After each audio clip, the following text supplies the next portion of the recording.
transport and health services, and because of familiarity with the local community and neighbourhood. Against the backdrop of the Royal Commission into Aged Care, which included specific recommendations to support ageing in place, what are the settings that are going to be required to support this ageing in place across the housing tenures? And I hope today's presentations will give us some of those answers. Before I introduce the speakers, I'll just point out that the questions today will be on the conference app, so please use the app. We are unable to hand a microphone around because of COVID restrictions. In the event we have technology fail, I'll let people in the room at least put your hand up to ask a question if we do have some issues, and I'll repeat it. And each of the speakers will come to the lectern to answer the questions as they happen. Okay, so just wanted to make sure everyone's clear over that, and we are being streamed today, and similarly, people who are on the live stream, feel free in the same way to put your questions through, and we'll hopefully be able to answer as many of those as we can as we go through. Our three speakers we have today, firstly Dr Victoria Cornell, who's from ECH, which is an aged care provider in South Australia. We also have Dr Debbie Faulkner, University of South Australia, and Debbie's in the room with us today, and Dr Matthew Hutchinson from Peddle, Thorp, who's also in the room today. So hopefully if someone's ill and someone calls out, "Do you need a doctor?" we're in a good spot. But Matthew might be able to design a hospital perhaps, but I'm not too sure about his healthcare prowess. So what I'd like to do firstly is Dr Victoria Cornell will be speaking online, and she'll be talking to us about the future of ageing in place, demographics, desire and design. So I'll now pass over to Dr Victoria Cornell. Thank you. Very much. Good morning everyone, and thanks for joining us in this session. As introduced, I'm Victoria. I'm the research manager at ECH, and I'm going to talk about the future of ageing in place, demographics, desire and design. I'm going to try and, there we go, with my slides on. So first of all, a brief introduction to ECH. ECH was established in 1964, and it's one of the largest non-for-profit providers of integrated, both integrated retirement living accommodation and also in-home care services in South Australia. And as a recent kind of guide, our figures show that we have just over 1,900 units, retirement living units, and that's across 110 villages. And almost 30% of our units are for rental tenants. Our breakdown is generally sort of up to 70% of residents are female and 70% of our residents live alone. In terms of our home care work, you can see we've got about, well, we've probably just got slightly more than 1,233 home care package clients at the moment. 65% of those are female, 43% of them live alone, 63% live in their own home, so not a retirement village or anything like that, and 75% of the home care packages are receiving an aged care pension. So that just gives you a bit of an idea about what we are and where we're coming from. I'll be focusing on our retirement living sort of part of our work today. So the starting point, I guess, for this presentation is sort of the changing trends that we've been noticing amongst our clients. We're seeing demographic changes in terms of age and socioeconomic situation of our residents. And also we're seeing changes in trends in housing stock to resident ratios, single versus couple occupancy, residents who own their own home under a license to occupy, so essentially those that have sort of bought into a village, so to speak, versus those who are renting our affordable rental accommodation. So our rental accommodation is only available to those on low incomes with minimal assets, and the rents are below market rates. And we're also seeing changing attitudes to the design and size of homes and potential alternative models of living, for example, home share and co-housing. And the possibility, as has been discussed already this morning, the possibility of remaining at home and dying at home, essentially. And so what does that mean for our broader service suite? So, I mean, okay, we've been looking at what these changes mean for ECH and I guess more broadly the retirement living sector, but also what do they mean for housing and older people in general? As we kind of, there's been plenty of previous Uhuri and other research. So I guess all of this sits on the backdrop of that. And I won't go into any of that into sort of any great detail, but we do know sort of some highlights, I guess, that when older Australians move, financial downsizing is probably more common than physical downsizing. And that sort of the impact of moving has both push and pull factors. So the push factors are maybe a deterioration in health, transition to retirement, widowhood, or sort of the empty nester syndrome. And the pull factors might be a desire to be closer to family or seeking a better lifestyle. And we also know that there have been a range of different issues sort of that have affected older or people sort of becoming cohorts of older people. So, for example, the traditional thing of retiring your own home, owning your own home on retirement is starting to change. And that between 1987 and 2015, the real mortgage debt of older mortgagors, so those aged 55 years and over, rose by up to 600%. Older mortgagors' average mortgage debt to income ratio tripled from 71% to 211% between 87 and 2015. Older people comprise more than a third of public housing tenants nationally. By 2031, we can expect that over 200,000 older Australians will be living in private rental housing and in need of some kind of assistance with one or more sort of daily activities to stay there. Yet we also know that older Australians don't want to be in the private rental market, with 80% aspiring to home ownership.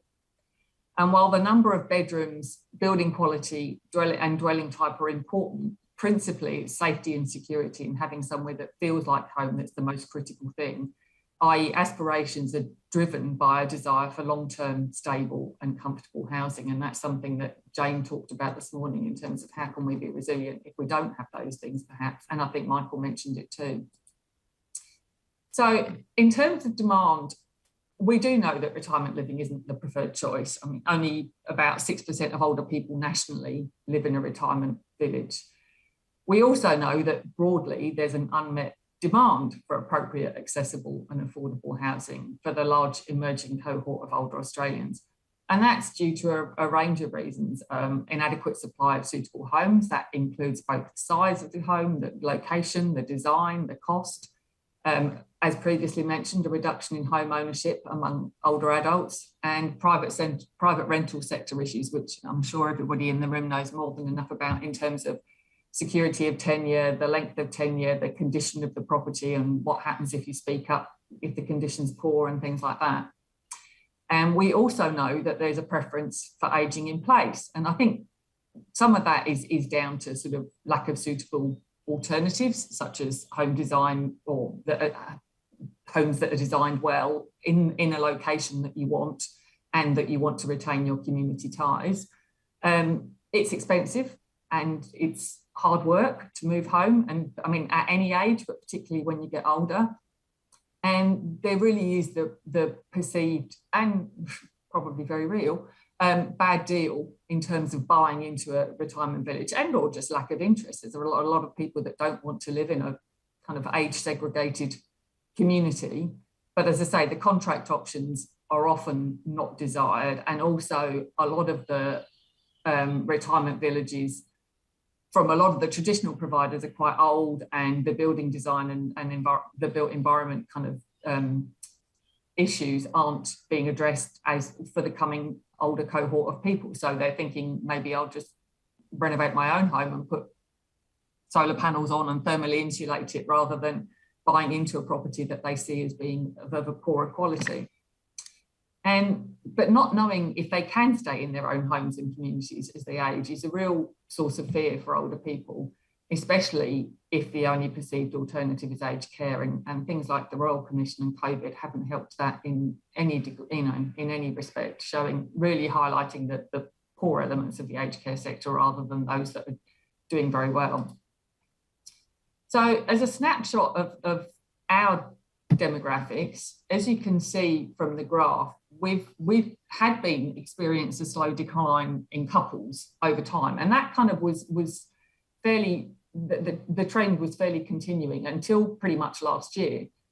And the decline, we could put that down to life expectancy increasing, and in particular, the longer life expectancy of females. So it reflects that an older female is going to be living alone in later life.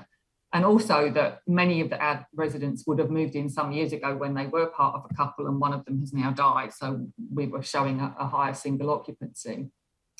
But the reason that we've seen a decrease between sort of December 18 and mid last year is that we've built 2 new villages and acquired several others that already had a younger cohort in them. So as well as decreasing the average age of our stock, the new villages have also decreased the average age of our resident population. And the new villages have been quite different in style compared to the traditional sort of older cottage style home, which is what ECH has got in the main. One of the new villages, for example, called Encore in the northern suburbs of Adelaide, is quite a departure for ECH. It's a multi-storey, multi-use development that's got 77 apartments, a cafe, a Montessori school, a gym, and allied health services all within there. And the first residents moved into Encore just October last year. So as you can imagine, we'll be doing some sort of micro-longitudinal research with them in the months to come. In terms of desire and design, as I sort of alluded to earlier, the coming cohort of older people is looking for something really quite different from their housing. And that applies to us in the retirement living sector as much as it does to private ownership and private and social housing. We're finding a strong demand for 2-bedroom homes where shopping, recreation, allied health services are all situated close by. Homes do need to be designed with older Australians in mind. An awful lot of ours aren't that great in that respect in terms of being easily adapted when required, but not looking institutional. Newer villages are preferred by incoming residents because they're better designed, they have better thermal regulation, they feel more modern, and they have those added benefits such as the cafe and allied health services. And even within retirement villages, there's an interest in sort of alternative living and management options. For example, co-housing style living and home sharing opportunities. And anecdotally, we know that many residents won't move into our 1-bedroom units, not because of they only move into our 1-bedroom units, not because of preference, but because of limited choice. So sort of recapping everything, ECH's current housing options don't suit the aspirations of many older Australians. Our coming cohort won't accept a that'll do retirement village home, whether that be new or upgraded. So as I said, that's hard when many of ours are older. Fresh, modern, light and spacious homes are expected, and that means a high financial time and resident management investment for us in terms of raising quality of existing homes and master planning anything new. We, and that's all of us, encourage people to live active lives. So therefore, we as the retirement village sector need to realise that, and retirement villages need to have storage for golf clubs, space for children, hobbies, parking options for caravans. All those things are becoming more and more desired. And 1-bedroom units generally aren't in demand. And as I said, they're primarily allocated for our rental residents, which partly is probably me speaking personally a slightly biased view, and I don't think that's the case. But I mean, typically, but not exclusively, many of those haven't downsized from big family homes. So perhaps a 1-bed unit is acceptable, but I still think that's a bit sort of segregating. But anyway, even so, we're seeing, even though we could generally only offer the 1-bed, we're seeing an increasing number of older people who are seeking our rental units because of affordability and security of tenure. And also, as I say, recapping that different ways of living are being sought even within retirement villages. So the future. We know from Ahuri and other research that Australia is going to likely see an increasingly tenure polarised older population. And the uncertainty remains among older people regarding entrance and exit fees involved in retirement living. And again, there's been lots of horror stories there. So they need to be absolutely convinced of the value of buying into retirement living, both financially and in terms of the appeal of the apartment or the home. And the benefits of living in age-specific housing, given the extent to which it can achieve the objectives of and help people to age in place do need to be better promoted and understood. And I think that's both by providers and by older people. Innovation is occurring slowly. However, completely new build villages are rare and retrofitting can be a challenge. And of course, innovation is challenged by state and territory retirement living legislation, certainly in terms of management models such as co-housing and those kind of things. And offers that enable flexibility in retirement living really are needed. And that includes more flexible entry-exit fee options, a greater availability, and across providers, not just ECH, but a greater availability of quality, larger rental homes. As I said, homes with storage and extra rooms for families, for family to come and stay, for hobbies, and just to relax in as well. So my take-home message, the retirement living sector, even though we're sort of under different legislation, we experience many of the same issues as housing in the general community in terms of, affordability, certainly with our rental tenants, desirability of housing, whether that be in terms of the way it looks or what it can offer as people get older. And so really, in kind of line with one of our themes of transformation for the conference, if the retirement living sector really wants to remain competitive and grow, it needs to raise its game, and it needs to rise to the challenge of being innovative in terms of its housing models, the design, the broader service suites that we can offer, being more climate aware, being more aware of affordability options. And as I say, all of that within the legislative boundaries that we have. We need to be far more inclusive in terms of having greater rental at various price points and across all unit sizes. So maybe even, there will be some people who are quite happy to rent in later life at a market rent, just so long as it's secure. And I think that's the reason that private rental sector is not desired so much for older people or anyone, I guess, in terms of security of tenure. We need to have better parking in our villages. That's something that we struggle with all the time. So generally, we don't have enough parking, and that's something we need to be cognizant of. And we also need to be more inclusive in terms of pets, and people being able to have pets in their homes. And sort of we need to work on attracting younger entrants to our villages as well. So very few would be at the lower legislated age for entry. I mean, in South Australia, the legislated age for entry is 55 years, but I think we don't have anyone who's 55. And in fact, the most recent Property Council retirement census showed that the average age nationally of moving into a retirement village is 75. So we're way off the 55. And I'll leave it there. And as I say, I think it's just a case of knowing what's out there, being really aware of what's coming and transforming to work within that. And so now I look forward to our discussion with Debbie and Matthew, and hopefully chat with you afterwards for some questions. Thank you. I think we're just coming back to the screen. I think certainly a very good presentation to start with, and certainly one of the things I probably heard from that too is you were using the words of retirement living, perhaps versus say retirement housing, and I think that says a big difference.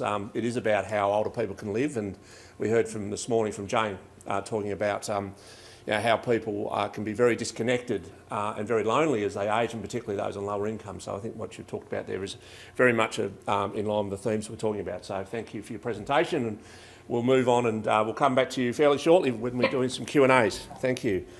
Our next speaker is Dr. Debbie Faulkner from the University of South Australia, who will talk about ageing well in public housing. So I'll ask Debbie to come forward. Thank you, Debbie.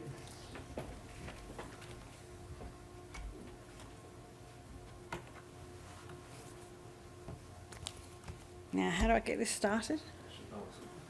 Oh no, it's all right. I left it. All right, it's got a different, that's fine. Yep. That's it. So thank you, everyone.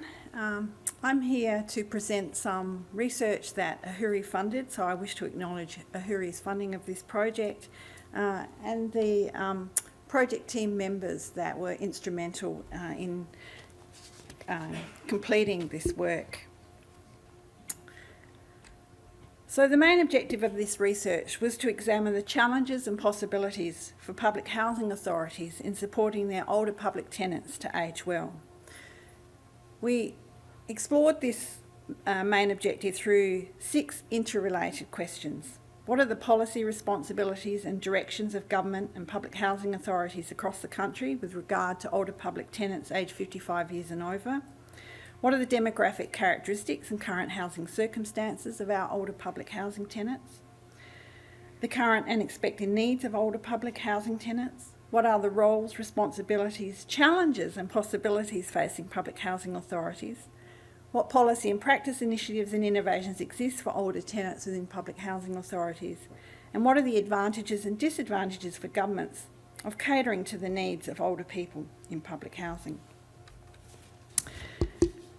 So the methodology was a mixed methodology. We reviewed government policy documents, reviewed published and grey literature, analysed data, generally census data and other ABS data, surveys of tenant satisfaction, and where available, some public housing authority data, but not all public housing authorities were so keen on providing us with information on their older tenants. Interviews with public housing authority policy makers and managers, interviews with other housing providers like ECH and other community and not-for-profit aged care and housing providers, and interviews with older tenants. They form the basis of our study. So we spoke to 81 tenants, current and previous tenants. So in Australia, public housing has traditionally provided an affordable, stable and secure housing option for lower income older people for many decades. But over a decade ago, around 2008, Ahuri research identified that the Australian public housing authorities were beginning to be confronted by a range of major policy, management and practice challenges in relation to their older tenants. Over time, policies change and these have implications for tenants. We're all familiar with the pressures and challenges that the public housing systems have been under for quite some time: demand outstripping supply, inefficient and inappropriate stock, increasing complexity of the needs of the current and prospective tenants, including older people. Changes in housing policy have occurred alongside a range of other evolutions in social policy, including a reorientation of the way in which ageing is viewed and conceptualised, with a policy focus that supports older people's independence, choice, flexibility, healthy lifestyles, ongoing participation and contribution to the community. Good access to services, connections to community and appropriate housing are the foundations of ageing well. States and territories each have housing strategies in place with some alignment in visions, goals and outcomes, but there is variability in the extent to which older people in public housing is a focus, particularly around whether older people are a priority group and at what age. A number of policies, legislation and other instruments exist to support ageing well. These strategies acknowledge the importance of affordable, accessible and well-located housing, but there is little attention to the needs of older public housing tenants. Recognising the importance of home to the receipt of aged care and for older people to age well, the Assistance with Care and Housing Program, ACH, is worthy of specific mention. ACH is an important sub-program of the Department of Health's Commonwealth Home Support Program that is specifically funded to support and address the needs of older people who are homeless or at risk of homelessness. Since its inception in the mid-1990s, this program has provided one-on-one client case management and has been very successful in housing eligible people, mostly through the availability of public housing. However, if you talk to those workers now, it is almost impossible for them to locate their older people in public housing, and they're having to do that in the private rental market. The number and share of older people in public housing has increased over time. As Victoria outlined, older people are more likely to be living alone. They're likely to have been living in public housing for a number of years. In South Australia in 2019, for example, 49% of those tenants aged 55 years and over had been in public housing for more than 20 years. In Tasmania, it was 30%. Older tenants more commonly live in detached housing, reflecting the movement of these people into public housing much earlier in life to raise a family. Data on mobility and assistance requirements among older public tenants nationally reveals some interesting trends, with clear implications in terms of support, accessibility and connection. The proportion of older public housing tenants with needs related to core activity assistance increased notably between 2006 and 2016. Many tenants are also acting as carers. Unpublished data indicates older people comprise around 20% of people on public housing waiting lists. There is considerable variation, however, in the proportion of the priority waiting list comprised of older people in each jurisdiction. These characteristics frame the experiences provided to us by current and former public housing tenants.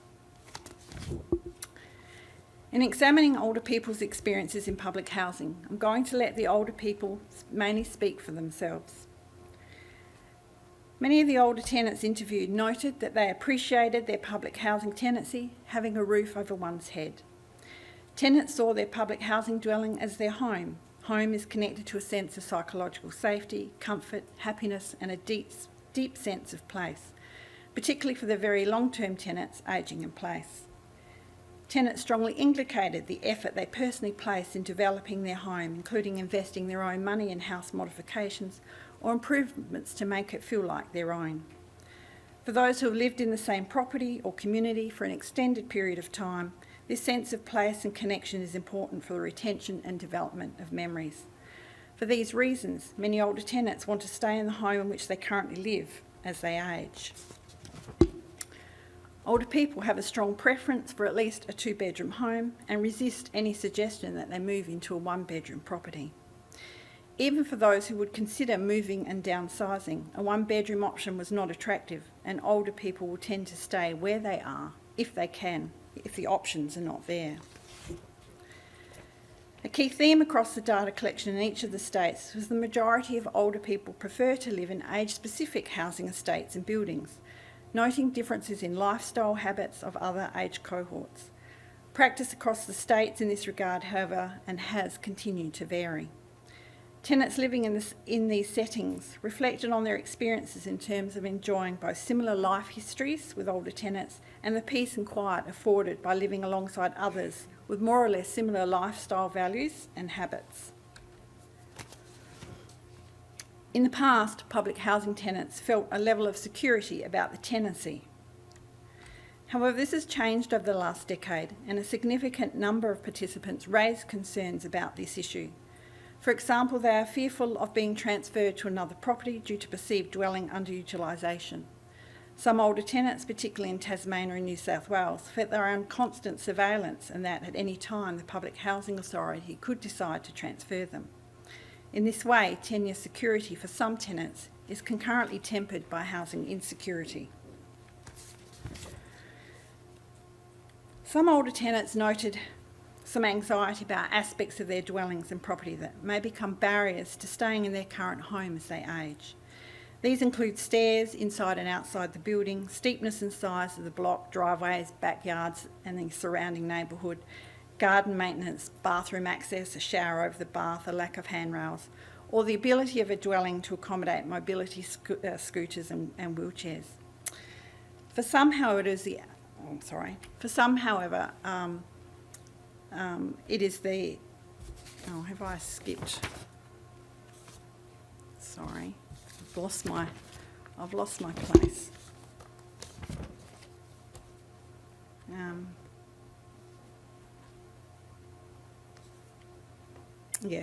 For some, however, it's the age of the dwelling that is the problem, the 2021 report on government services indicated that 1 in 5 public housing dwellings did not meet minimum health and safety standards. While poor quality housing can impact on the health and well-being of all residents, particularly those at an older age. Maintenance and the need for modifications was a key focus of many interviews and focus groups. Our conversations with tenants highlighted the responsiveness to tenants' needs varies. Some tenants communicated that their needs are met in a timely and effective way. On the other hand, more participants indicated concerns. Older people's concerns about changes in maintenance practices are not new. Older people must navigate public housing authority asset management systems to secure modification and maintenance to assist them to age in place. Many suggested that the Public Housing Authority was not responsive, and they found it problematic to deal with them, increasing frustration and particularly anxiety about their future. Tenants reflected positively on the location of their dwellings, that it was close to amenities such as a supermarket, hospital, public transport, places to socialise. Closeness to family and support services was also of critical importance. Clearly, location and the wider neighbourhood context was key for ageing in place and a sense of place and well-being. For some, though, a lack of affordable public transport near to their homes makes shopping and access to services challenging. Besides transport issues and closeness to services, the biggest locational concerns relayed by older people in the study related to their immediate neighbours or their surrounding neighbourhood and community. Disruptive neighbours raised concerns about safety. For some participants, they experience these disruptive behaviours on a daily basis, and this was one of the greatest challenges to livability and well-being. Such circumstances significantly influence their feelings and experiences of participation and inclusion. For several tenants, particularly those living in units in larger and older congregate sites or neighbourhoods with dense intergenerational concentrations in public housing, socialising becomes less viable when there are localised problems and disruptive tenant behaviours. For most housing authorities, the role of tenancy management has increasingly focused on the management of assets, with engagement of tenants strongly focused on issues of policy and practice compliance like rent collection. In general, tenancy management policies are not designed to extend support to tenants to increase well-being or social connection, with some exception for at-risk tenancies. Our interviews and focus groups suggest that despite the broad policy shift away from the provision of more generalised forms of wellbeing support in some jurisdictions, tenancy officers and the like play a role in the lives of a significant number of older tenants. That is, they are perceived as de facto support persons for tenants. Many tenants agree that the Public Housing Authority tenancy officers perform this role, although not all do, and some tenants felt completely unsupported by their tenancy officer. For participants who had or were experiencing difficulty, trauma, significant illness, or had experiences of homelessness, the lack of support from the Public Housing Authority and or a dwelling that didn't meet tenants' needs was perceived as impacting their mental health and well-being. Older tenants were also affected by stigmatisation of public housing, and place-based stigma is a known barrier to individual health and well-being. Stigma was identified as coming from staff associated with public housing, including contractors, the police, the media, and the general community. Some of the older people we interviewed suggested that this negative vision of public housing is not helped by some of the people who do currently live in public housing, as well as workers in the Public Housing Authority. However, changes in policy that no longer concentrate public housing altogether, and the change of the look of housing can change the way people are perceived and their outlook on life.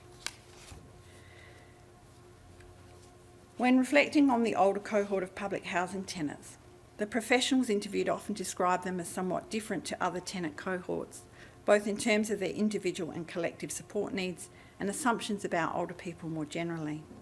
Older people are generally considered to be an easy group to work with, although some did have some challenging people with behaviours. As discussed earlier, older people's settledness in their public housing dwelling often translates to a strong dwelling or place attachment. Their home represents their life achievements and a haven from the outside world.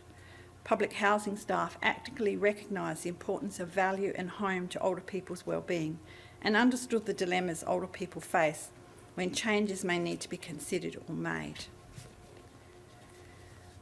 Some frontline workers were identifying people who needed a change in their housing or a change in people's attitudes about the suitability of their housing. This may be due to long-term family home becoming too large or through illness, for example. However, a key challenge reported in terms of suitability in maintaining housing stock is that when tenants are struggling, they do not always approach the Public Housing Authority. That reflects tenants' attachment to place and perhaps generational behaviour. While co-location can ameliorate some of these issues, older people are not always the best judge when services are needed. However, older people can be reluctant to engage with formal services because of a fear of being relocated or evicted, while others felt unable to navigate systems like My Aged Care. They further noted that some of their older tenants were not aware of the services available or their eligibility for services. One troubling factor was the perceived prevalence of abuse of older people in public housing. Public housing authorities face challenges that impact on their capacity to support the needs of older tenants. With demand substantially exceeding supply, there is a requirement to allocate housing across different priority cohorts, often with complex needs. There is no clear answer to the question of when age alone should qualify someone for priority consideration. Some older tenants wish to remain in the houses where they have raised their families, but this must be balanced with the need to free up larger properties for households on the waiting list eligible for such dwellings. The limited housing stock designed to meet the needs of older tenants remains a concern for public housing authorities and tenants. As some older tenants lack a supportive network of family and friends, their ability to age well in public housing is linked to the capacity and willingness of public housing authorities to identify need for and or facilitate the provision of care and support services. This is a relatively newer role within public housing authorities which has emerged in the last decade or so. The extent to which a role is played by public housing authorities in social supports for older tenants varies by jurisdiction, with some public housing authorities employing specialist staff to provide supporting roles within their organisations. Workers commented on the increasing expectation of their roles, often without the appropriate training. Frontline workers mentioned the need for more knowledge and information about holistic support services for older tenants, greater flexibility in allocations and other policies, and collaboration between service providers. This research touched on the needs of Indigenous people, but a much deeper and culturally nuanced look at ageing well in social housing for this group is warranted. And some senior staff questioned whether the public housing system, in its current form, is the best place to house older people. The various housing strategies of the states and territories recognise that governments, through their public housing authorities, have a responsibility to cater to the needs of their older residents. To age well across the life course, it needs to be remembered that tenants or prospective tenants have rights, desires, needs, and for the most part, reasonable community-aligned expectations for their housing. There are a number of policy and practice actions that would better support older people to age well. Senior management understanding older people's current experiences, either through interactive mediums such as forums they attend with older tenants or with staff that interact with older people on a daily basis. Such action is needed to amplify how tenant experiences are impacted by management decision making, for example in relation to asset management decisions. Clear and better alignment between ageing well policies and housing policies, specifically those concerning social and public housing. Reduce caseloads for staff, decrease staff-tenant ratios and provision of professional and ongoing training to staff so that public housing authorities can confidently and empathetically work across the range of areas tenant needs support with.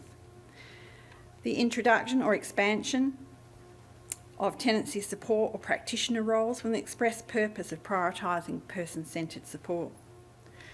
Providing good quality and well-located age-specific housing options that meet livable housing guidelines within public housing authority portfolios. Such an approach will preserve or return housing to the system more suited not only to older age groups but to other cohorts.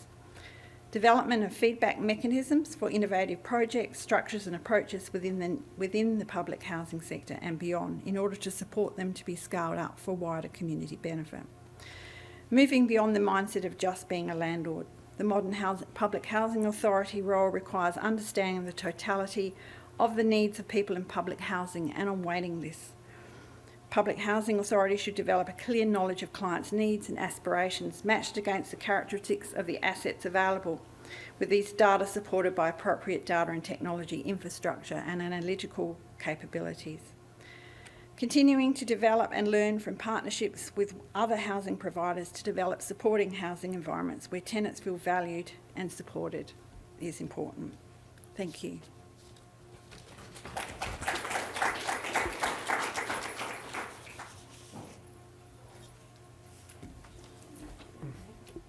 That's good. Oh, no. Thank you very much, Debbie, for that presentation, the research you did. I mean, as a CEO of the housing in Tasmania, of course, we've got some brickbats and we've got some pats on the back, which I'm sure other jurisdictions did as well. But I think certainly a message was there was, I mean, A, the importance of that research and what you actually heard, and B, around the need that we are more than just a landlord ultimately. And again, it gets back to creating places, I suppose, that people as they age can live in, and we are not just seen as, say, oh, we're giving someone a home or a house and that's all, that's our responsibility. And it's understanding the needs of those clients, and I've heard both speakers so far talk about the need for 2 bedrooms instead of 1s and providing choice, etc. So certainly a lot of things there that I admit we all need to look at from our policy perspective as providers of public and social housing.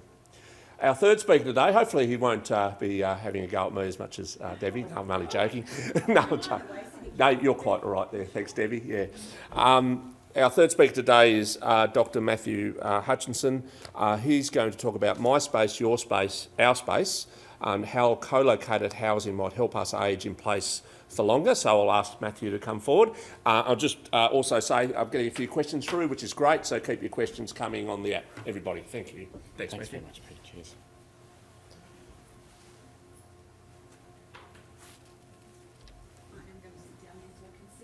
Cool. Good morning, everyone. Thanks for your time this morning.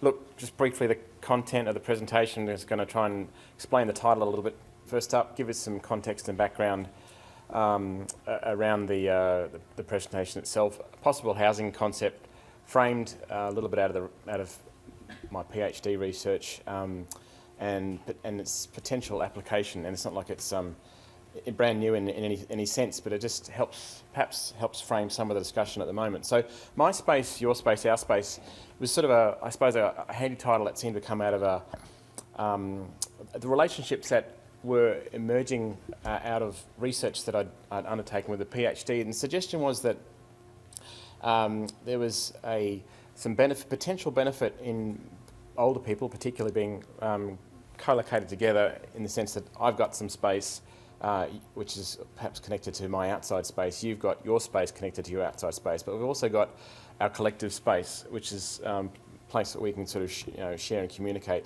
And together as a unit, there might be some power, perhaps, and some benefit in that. So that's where the title came from, and I'll try and explain that a little bit better as the presentation proceeds. So context, the Royal Commission to Aged Care Quality and Safety had a lot to say about, obviously, structural reform for aged care, formerly funded aged care. It also had some almost more relevant, certainly relevant comments around the housing, provision of housing for older people, as were some of the gems for me in that particular report. I'll unpack the research, which was completed a couple of years ago now, but towards the end of 2019 it has relevance framed by the Aged Care Commission.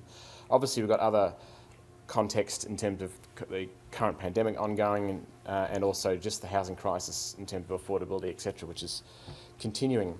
So look, the Royal Aged Care Commission into Quality and Safety had 2 sort of recommendations around built form. One was improving the design of aged care accommodation in the form of design guidelines, which is running a process at the moment in terms of community consultation. And another was around capital grants for small house models. There was a lot of conversation around small house models. I'm not quite sure, not as across where this particular part our recommendation's up to, but certainly they were the 2 that came out from a built form discussion. But for me, as I said, some of the more salient comments were actually embedded in just the general text. I've got a few here, and I'm going to break my own rule and read off slides here, but I just think some of these comments are really quite relevant to frame the discussion. Access to accommodation in which people can age and as necessary received aged care services needs to be improved. That is so regardless of whether the accommodation is owner-occupied, privately rented, social and affordable housing or residential aged care. Older people living in unsuitable housing face greater risk of falls, injury and immobility, and the prospect of unanticipated or premature entry into residential aged care. People's accommodation should, where possible, cater to their changing needs. Accommodation with accessible and dementia-friendly design features will allow older people to remain in familiar surroundings if they become frail or develop symptoms of dementia. Accommodation located close to shops and other amenities is not only convenient but may also help people maintain social engagement with local community. We note there is currently no discernible connection between the Australian Government Aged Care Program and any Australian Government or State or Territory Government housing program. This must change. There is a distinct need for coordinated intergovernmental policy planning and action relating to housing and accommodation for Australia's ageing population. As a matter of priority, governments should work together to increase accessible housing, including private rental housing and social and affordable housing for the ageing population. And the last one example of innovative housing is co-housing, which can provide for affordable downsizing with ongoing financial independence and social connections. Co-housing communities require a great deal of initiative and planning, often taking years to establish. The National Ageing Research Institute highlighted that there may be challenges in obtaining finance for these projects and that they are more likely to be successful if supported by government grants. Dr. Brendan Radford, Manager of Policy and Advocacy, National Seniors Australia, told us that people would consider moving to more accessible, suitable accommodation earlier if there were more housing options within their local community that suited their needs, such as single-storey low maintenance housing. He considered that there are currently not enough of these options available. So look, all those references I think help frame I think the research that I did, which preceded the final report of the Aged Care Commission, but I think it's sort of I'm hoping aligned a little bit with it. So look, in terms of that research, the title was Housing for an Ageing Australia, What Next? So as an architect, I was interested in, I suppose, the policy context and the drivers that were behind what was then and what still is a shortage of appropriate housing, which is kind of the frame, one of the frames. And those competing pressures or compounding pressures, changes in family structures, neoliberal policy changes, as Jane was talking about this morning, an inappropriate housing stock and isolating development. Our pattern of development hasn't helped over the years. Disparate legislative frameworks in terms of residential aged care, RV and private houses, and even just some building paradigms themselves being considered outmoded. So choice comes into it, and then of course housing affordability. Look, in terms of a housing and support continuum, some of you may have seen diagrams like this before. And less support through to a more support, private houses considered in less support in that sense, retirement villages somewhere along that spectrum, and aged care homes towards the more support, and obviously there are other types like manufactured homes and houses and assisted living fit in there somewhere. So the research was sort of greatly looking at, look, what else is possible in this spectrum? Is there a way to potentially not have have to have such different typologies to achieve something? So taking that spectrum a little bit further in terms of less support, more support, and also socially inclusive and socially exclusive, placing some of those typologies on there. And it was to do with sort of, I suppose, housing trajectories, not for everybody, but a private house might sit somewhere on a diagram like that. Retirement village might sit again in the middle, but towards perhaps more the social exclusive type of housing. So there's an exclusion factor that starts to from a social point of view. And aged care homes, just by nature, tend to have an exclusion around just because their operation and their separation, etc. So for some people, that is the trajectory if they go from one to the other to finish in an aged care home. So this question was, what other housing typologies might be possible? What might also be needed?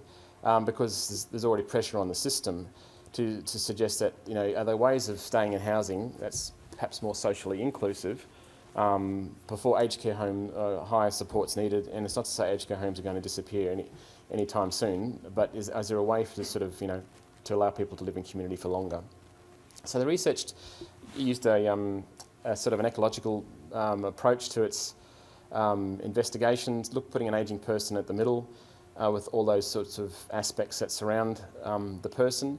And the idea was that the investigation spoke to a number of people who might sit in that ecology, so older people themselves, policymakers, designers, providers, managers, anybody, as many people as I could get access to sort of try and triangulate this view was sort of where the research went.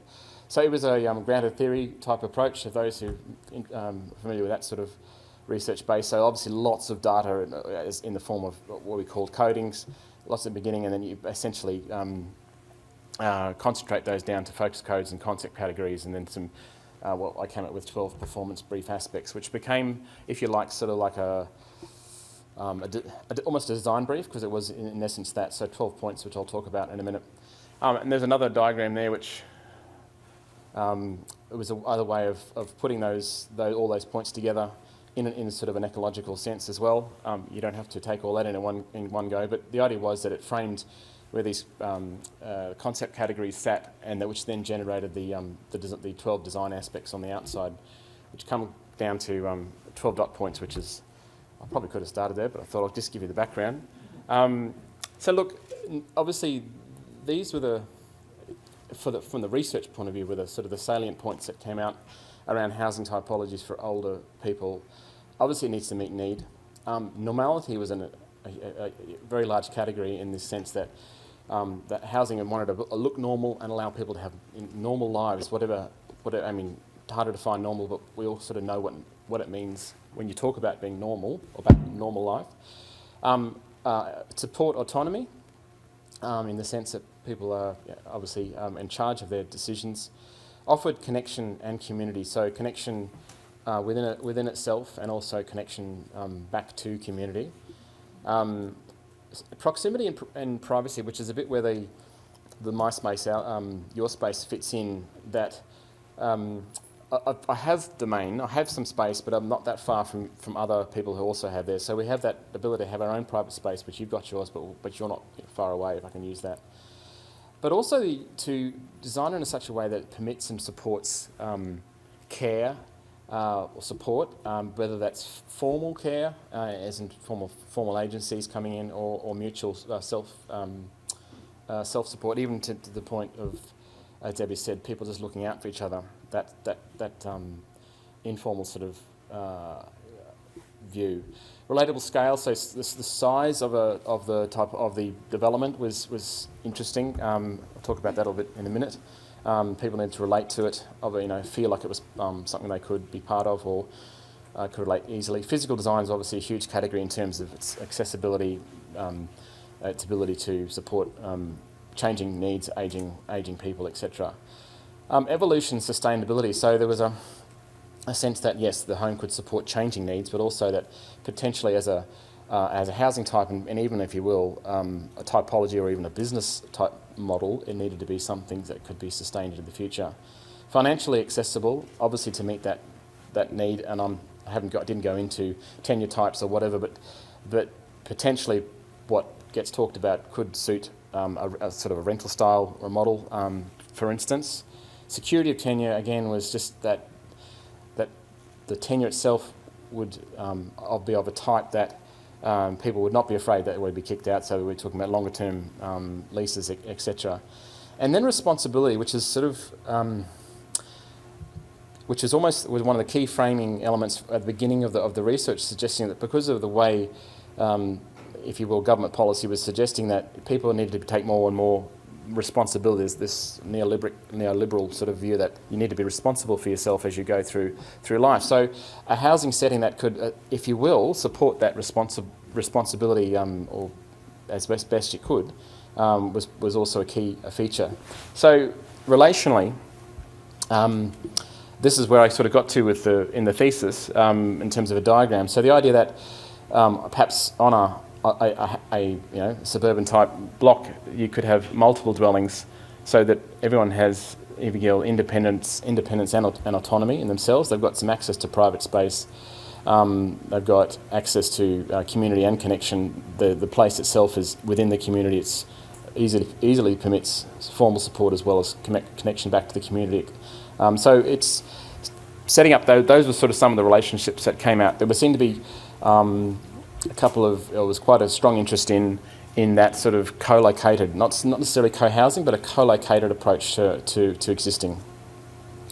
So a couple of diagrams that started, as I said, that's where the PhD finished. At architecture, I wanted to start to give this a bit of form, so I started to put a couple of block models out there partway through as a chapter through the research. But the idea that 4 to 10 individual dwellings could exist on a single lot, or there might even be a double lot, for instance.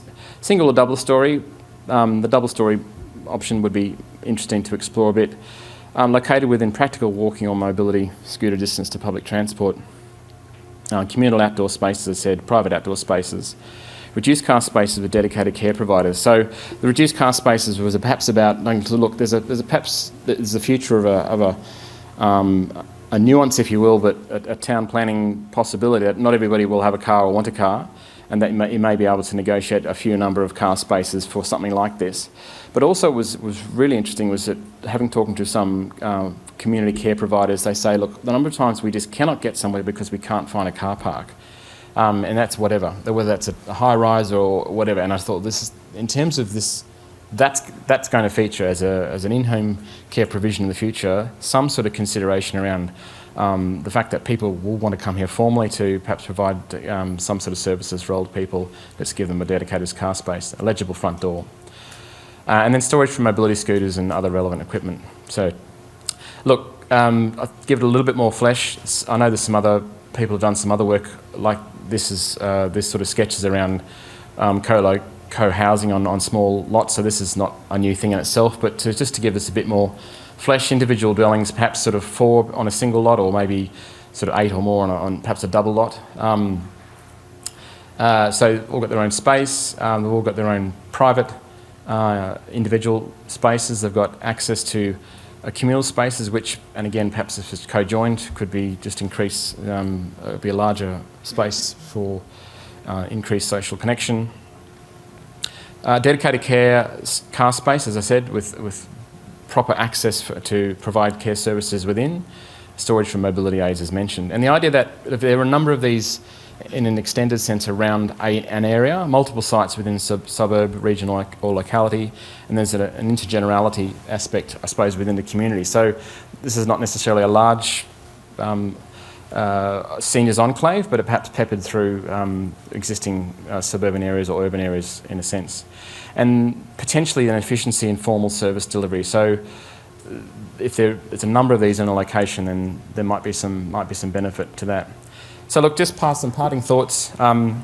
Something like this, and again, this, as I said, I don't think this is a silver bullet or anything that's in a sense even new, but I think if there's an intentionality around how these sorts of housing types could be put together with partnerships, it could potentially address real need and choice, potentially be achievable financially, potentially assist with loneliness, could be scalable, could be possibly realised through, as I said, intentional and coordinated responses, perhaps community housing providers, but also government in terms of planning policy, allowing these sort of densities to happen that are not easy right now, and then public partnerships, as I said, with government. So just the idea that something like this, with everybody perhaps seeing the benefit of this as another type of option, it could come to be something.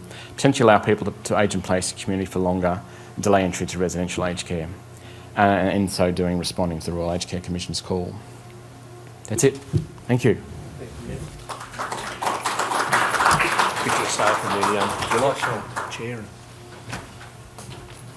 Thanks again, Matthew, for that presentation. Obviously, again, I think what Matthew was doing was putting into the built form almost some of the feedback that we've had from both Victoria and Debbie's presentations, and how we can better plan for housing to suit the needs of older people and to ensure we've got connectivity and we have community in those developments as well. So very complimentary, if you like, to the first two presentations.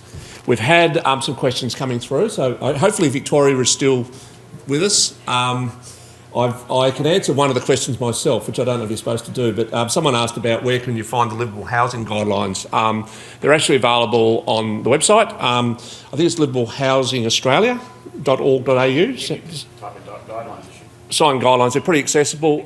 You'll find the guidelines, I think, are split into silver, gold and platinum standards of livable housing, which relates to accessibility and mobility for design. So certainly they're freely available. I think there's usually a brochure or some sort of 20 or 30 page document that outlines a number of the principles there. So that one, I think Anne asked that question, so we can deal with that one.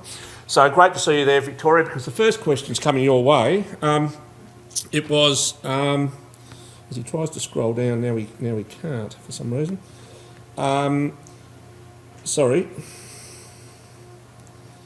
my questions. I've got too many questions, and the first one that I had, the first question was around co-housing models. I think, Victoria, there was a question about, could you just explain a bit more about co-housing models and how they might work? Thank you. Sure. I mean, and I guess Matthew talked about it a bit as well, sort of in a roundabout way. Generally, co-housing, in an ideal world, co-housing would be a group of people get together collectively, buy a plot of land, and they build houses around the outside, for example, and then there's a central home house or whatever you want to call it in the middle, community house. And the idea is that you generally have less space in your own home, so you might have a smaller kitchen, not have a laundry, those kind of things, but the home house or the communal house has all those things together. And the idea is that you come together as residents to enjoy that co-living environment. And they can be done across multi-generations, across older people.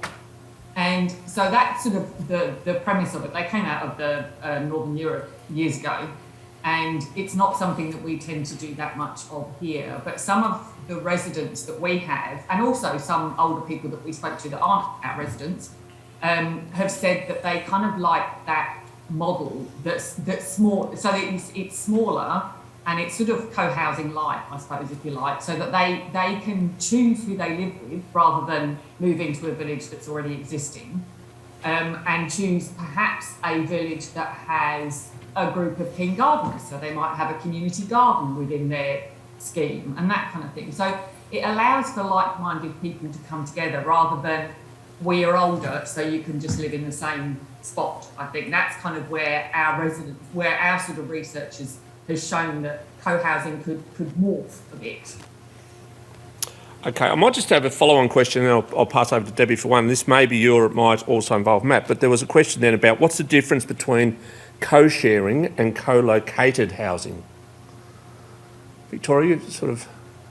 I guess I don't really know. Well, I mean, sharing might actually be in terms of, I mean, home sharing is in terms of actually sharing your home, your individual home with someone, whereas co-located would be located in the same area, but perhaps living in individual houses. I don't really know. I think that might be, Debbie's nodding with you, agreeing there that co-sharing is really where you might share the home yourself between, say, two persons or whatever it might be. And obviously the co-located relates to sort of your concept, Matthew. I'll get the next question to Debbie. So the question was, has there been research done on age eligibility for priority housing and that impact? I think it referred to there at 55 in Victoria and 80 in New South Wales. Thank you. As far as I know, I haven't come across research that compares that. I know the age of 55 means that there are more people in Victoria, the older people that get housing through that age, and more people get on the waiting list. I think an upper age of 80 in New South Wales is more of a deterrent than an actual valid policy direction. But in South Australia, we don't have any age limit or requirement. So, but the thing in favour there is that we have a much higher proportion of cottage flats or old sort of independent living units which become available, and they generally place an older person in that tenant, although the pressures on the public housing system mean that now sometimes they place other people in those units as well. So I don't know of any research that looks at that, but it's a valid option to look at. Okay, I'll get you to stay there because the next one's probably you as well, Debbie. This is a loaded question for a researcher, but is there a need for more research on the lived experience of older people and housing? As a researcher, I'd say there's always more need to look at the lived experience of older people in housing. I think what we really need to look at is the public system isn't going to be able to house many of the older people whose main issue is low income trying to survive in a private rental market. They don't have a lot of other issues that public housing authorities have to deal with. And so what we need to find is a whole range of alternative housing options that are affordable to older people, or changing the rules in the public rental market which make it more appropriate to older people. At the moment, 12-month leases and the quality of housing in the private rental system is just not feasible for older people. So And I can't see that long term that the public housing system is the answer for older people either. Some that may have complex needs and have experienced homelessness, yes. But for many of the older people that have been raised in this conference so far as having been affected by domestic violence or not having enough savings, what we need are other options within the housing market. We've heard continuously that people want 2 bedrooms, and what people tend to want is the things that they're familiar with, the types of housing that exist in the community at the moment. If we were able to develop a alternative housing system that provided a whole range of options, we might be surprised what older people may choose to live in if it becomes an accepted type of housing within the community. But we all fall back on what we know and we're familiar with. Thank you, Debbie. You mentioned 2 bedrooms then. I've got a question from Matthew that's come through to ask whether or not you've considered the need to build 2 bedrooms and how would that fit into the design concept you've raised. Thank you. Yeah, no, good question. Those diagrams were all essentially single bedroom, probably nominally sort of 50 square metre to kind of a gold standard layout. So take on board what would be probably market desire for if you had 2 lots, you could probably design in some 2 beds. So there was no sort of specific reason other than to sort of demonstrate you could get density, Peter, and then perhaps by single beds you just, if you're looking at the lower end of a cost market, you might get more people housed on a site, but certainly 2 bedrooms could be part of it. Yep. Okay. I'll get you to stay there because obviously there's people either wanting some free architecture advice or very interested in the built form at least. So there's a question about the use of purpose-built modular units that are flexible to move across public and council land, probably as a short term. I suppose the question might be, would you see a role in that and whether that's suitable for this cohort or whether you might suggest it's not necessarily a suitable response for the older cohort? Sure. So just clarify, was it flexible? Yeah, purpose-built modular units that are flexible. So I think the idea would be they might be able to be set up somewhere and then relocated after a few years, for example, to meet need elsewhere. From my understanding, there's a number of those sorts of, if I can say, drop-in type units available now. I mean, you'd probably market it as maybe as sort of granny flats on the back of somebody's lot. I think that those sorts of things exist now. So I'm not quite sure if that's the question, but they're certainly around. And is there a place for it? Well, I think there is. There probably is. Yeah. I'm probably interested in your perspective there, Victoria, whether you would think that sort of notion of some sort of temporary or sort of flexible housing that might be, for example, put up on a temporary basis for, say, maybe 5 years or something like that. Is that something would you consider for this cohort to be suitable, or would it be something perhaps that might lead to and probably exacerbate some of those feelings of insecurity you talked about? I actually think the latter. I think when older people move to their final home, quote unquote, they want to know that it's permanent and that it's not going to be whipped away from them. And I mean, I'm wondering whether the question about purpose-built modular units is actually more about, I mean, there are a number of developers that have started building houses that have a certain footprint, if you like, but within that footprint, rooms and elements can be moved. So perhaps what is a rumpus room for the teenagers as they're growing up, but then when they move out, that can be easily changed as part of a purpose-built modular unit to become a granny flat should you want to have your older parent kind of moving in with you. And if I can just quickly touch on one of the questions, something that Debbie said as well, was the fact that we fall back on what we know in terms of what we build in the community.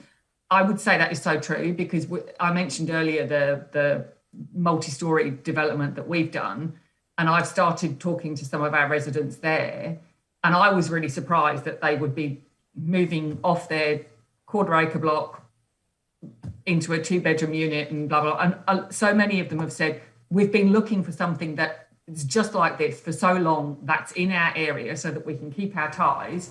But, we've actually always wanted to live in an apartment or something, but we just don't consider that that's the case. We just assume that people want to stay in their family home. Yeah, true. And I think we've had similar experiences, I know, in Tasmania with that sort of, particularly when I think it might have been Debbie talking about location and how people obviously are happy to look at downsizing, but they do want to obviously retain probably their roots in that location they live, and certainly it's a challenge, obviously, but yeah, we certainly have had good responses in certain cases with that, with people downsizing from a 3 or 4 bedroom into a 2-bedroom unit, for example. Another question for Matthew here is whether or not manufactured home parks are filling a market gap or potentially a future disaster. Well, I think. Yeah. I mean, the fact is, they would seem to be filling a market gap because they're building more and more of them, and so there must be people responding. So I think with all of these sort of housing solutions types, they're generally filling some piece of the market somewhere. I don't think I want to touch the latter part of that, Peter, to be honest. But I mean, they're filling an affordable housing gap. They're not filling a lower income. I've only got the pension income housing. That's true. So again, the market will probably be responding to particular socio-demographic parts of that spectrum. Yes. Yeah. I think that's probably. Can I jump in there as well? Sure. Thanks, Victoria. I am going to be bold and say I think they're a future disaster. Only for certain reasons. They're often built on marginal land, let's say. So many, I mean, a colleague at the University of Sydney has done some research on this, and lots of them are in flood zones and all the rest of it. And also, while the manufactured home may be accessible to the older person, you'll find that the access around the manufactured park isn't as they get older. So there'll be steps up to the laundry if there's a communal laundry. There'll be steps up to the barbecue area if there's a communal barbecue area. So I think, yes, they serve a short-term purpose, and I can see the attraction in them for older people with only with an affordable budget, but I don't think they're anything that should be promoted, let's say. And also, they don't have security of tenure. Essentially, you own the home, but you don't own the land that it's on. So if the owner of the land suddenly wants to redevelop it at great profit to him or her, then you're out on your ear. Yep. Thanks, Victoria. Do you want to come microphone? Sorry, it's only because we've got people online. Sorry, Debbie.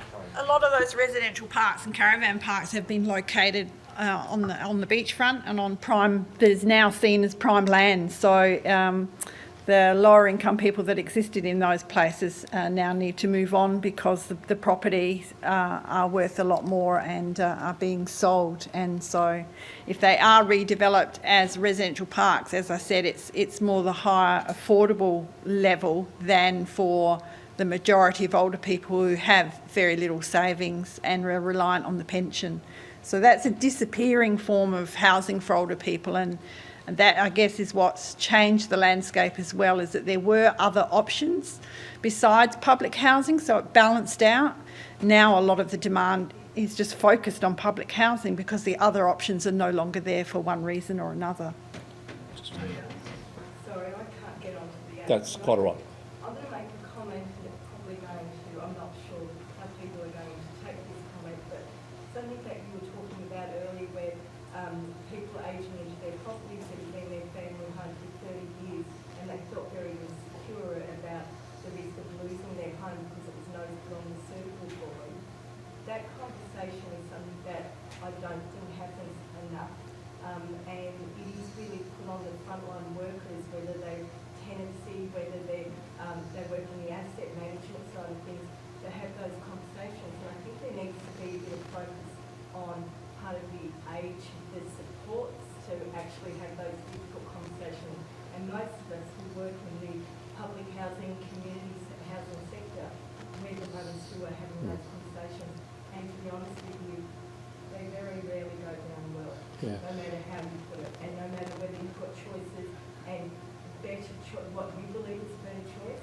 It's a very distressing thing having those discussions with people moving out of their family homes. Okay, so the sort of the question, if you like, the comment, sorry, I have to do this for the audience, obviously, but was really around 3-bedroom homes, and as people might have been in a home for 30 years, how do you either work with them to transition them to another property, or even the other question becomes, could they remain in that property and whether the policies, if you like, that state housing authorities or maybe community housing providers are supporting that and complementary to that sort of approach. I was going to ask Debbie about sort of something along those lines about how should perhaps the approach of housing authorities be looked at around, say, modifications and maintenance in order to perhaps, hopefully where they can, that those families or as people are ageing can perhaps remain in their homes. Obviously, I know from experience it's not sometimes that practical, and Tasmania is not necessarily as flat as Victoria, but do you have thoughts on how that approach could be done to be more sensitive perhaps to?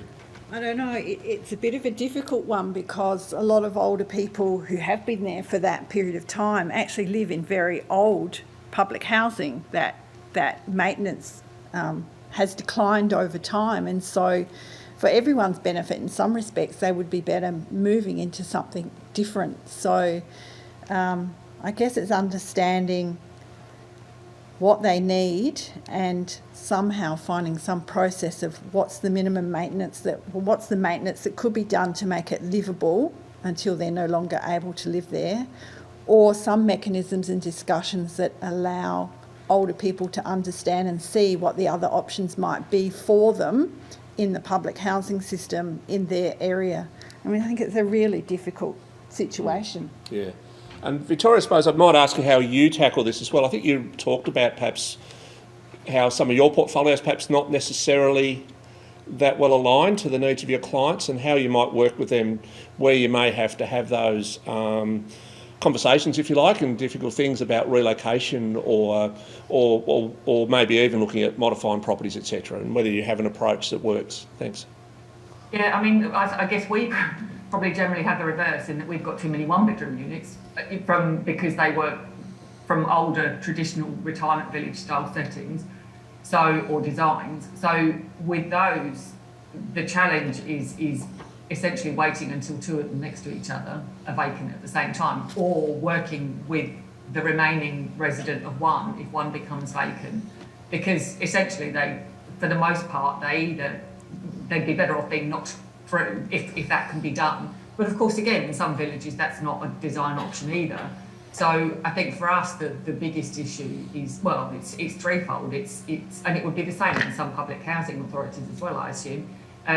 It's that thing of waiting for enough units that are next to each other to be empty at one time, and or if we have to move people, where can we, working with them to move them to somewhere that they're happy to go to, because they'll generally want, like all of us, will generally want to stay in their own community. And of course, financially, we've got to manage all that at the same time as financially managing how we're going to actually refurb it, or the cost of relocating someone. So yeah, the challenges are definitely there. And I might ask Matthew then, perhaps, given the challenges we're talking about with that sort of thing around modifications we've mentioned around livable housing guidelines, what could be done perhaps, and also obviously the growth in the ageing demographic over time, what can be done to ensure that our housing we're building today and over the next 20 years perhaps is better suited to the ageing demographic and assisting people to age in place? I know that in terms of the construction code, they're constantly working on expanding the reach, I suppose, of design of accessible guidelines, and certainly into. I don't believe it's not formally quite there yet, but it's certainly pushing into having private houses have certain minimum standards as well, which will go a long way towards that. And that's just all built form, effectively trying to allow for for ageing and or accessibility, but also ageing issues. So yeah, there's a train happening. Yep. Oh, good. Okay, I think we're probably out of questions. I'll give the opportunity for anyone, Victoria or Debbie or whatever, if you'd like some final comments before I try to wrap up the session. I don't know, Victoria, here's your chance from South Australia. You're half an hour behind, I know, but... Just in time, not in any other kind of manner. No, I mean, I think just thank you for listening, and I think we just need to keep talking about housing for older people, because the only alternatives aren't retirement villages and residential care, which is what I think a lot of people out there seem to think. And we've also got to be more cognizant of the possibilities for downsizing in terms of what help do people need sort of physically, emotionally, because leaving the family home of 35 years, whether it's to move around the corner or to move to the other side of the world, into a retirement village or into residential care, is huge. It's all that's kind of tied up in that is big. So there are so many issues to this, and I think that we really need to be cleverer about design, cleverer about management models, and also be far more aware of what the coming cohort of older people are going to be like, both in terms of their wants and their aspirations, but also in terms of their socio-economic situation and what the needs of sort of older housing can be in terms of modifications, but without looking institutional. So we need some whiz-bang, I don't know what they're called, industrial designers or whatever that make, swanky looking grab rails or something. Okay, great way to end. Did you want any closing comments, Debbie? Or don't have to. Yeah, probably just to say that I think public housing faced some challenges in the sense that the older people often moved in at a time when policies were different, expectations were different about the role of public housing in their lives and in the community's lives. And now those policies have changed over time, and public housing authorities have to balance the new policies against older expectations. And I think that's difficult. So I don't want you to think I was bashing public housing authorities. I think you've got a very difficult portfolio to manage. So, thank you. Anything from you? I think I'd like to go back to some of those early references to connected government levels of government and commitment to actually see this as something that can be really addressed if it's intentional, and just to try and work at all levels, including public and private. Yeah, absolutely. Yeah. Thank you. So look, thanks again for coming along today. I mean, I think what we've certainly heard today from each speaker, I think they build on each other, and Victoria's talked about the retirement living concept and the need for choice, and the fact that a lot of clients as they're ageing, it's not about just getting them a home, it's actually about providing for their lifestyle and giving them a sort of choice over how they want to live and to provide that for comfortable and to meet their needs. Debbie's obviously touched on the need for public policymakers to respond to that as well, and to ensure that we're changing what we do, providing more tenancy support, better, more attractive environments for people to live in, being able to be responsive around things such as maintenance and modifications, tenancy support programs and the like, to assist people as they're ageing and go beyond, I use that term, go beyond being a landlord, and providing for those people. Again, it comes back to being able to live and not just to exist, if you like. And obviously Matt's work around how can he design those places better so that they facilitate, if you like, those things around community, safety, security that we heard, and allowing people to participate in society. So I'd like to thank all three speakers for your efforts today and what you've done, a very important message. And the research, I'd certainly recommend the research that Debbie's team's done in Ahuri with the Ahuri support for people to look at that. I think it's, for all of us, it's very relevant. So I'd like to, if people could thank all three speakers from today. And with that, we finish. I assume Michael lunch is in the same space that the morning teas were at. I'd like to thank all of you and those online for coming along today as well, for your interest in this topic, and I hope you enjoy the rest of your conference. Thank you.